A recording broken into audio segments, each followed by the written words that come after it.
This is part one of 3 pieces of work that I've pieced together like a jigsaw puzzle, like the intersection of different pieces of work.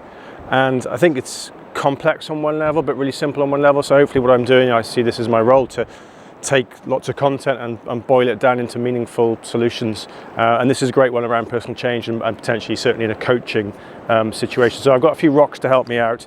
The first piece of work is from Bruce Lipton, The Biology of Belief, a great piece of work, mind-blowing at times. And he talks about biology belief in terms of how we respond to the environment around us, the signals, and how we respond to that.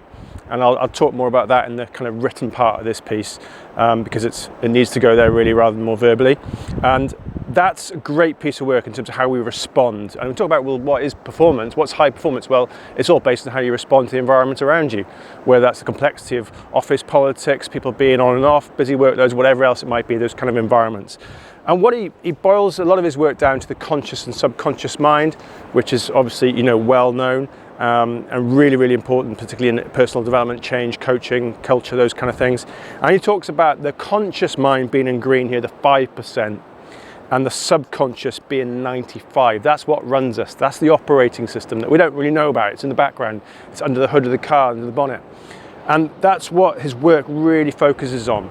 And of course, well, if we use this more, the subconscious 95% of the time versus that 5%, often in personal development, change and coaching, I'm working with someone who's coming from here. This is what I want to achieve and by when. Great. The challenge is this thing runs the show. He's got another stat which is way too more mind-blowing, this very uneven split, in terms of the 95 always winning out, is that the subconscious mind, wait for it, it sounds like a made-up stat, but he's a scientific bloke.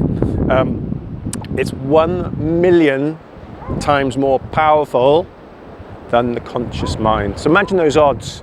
Yes, this is what I want to achieve. Great. Well, already you've got 95% of someone's being competing with this potentially, and equally this 95 is 1 million times more powerful than that. What hope have we got? Throw the rocket up into the air and start again.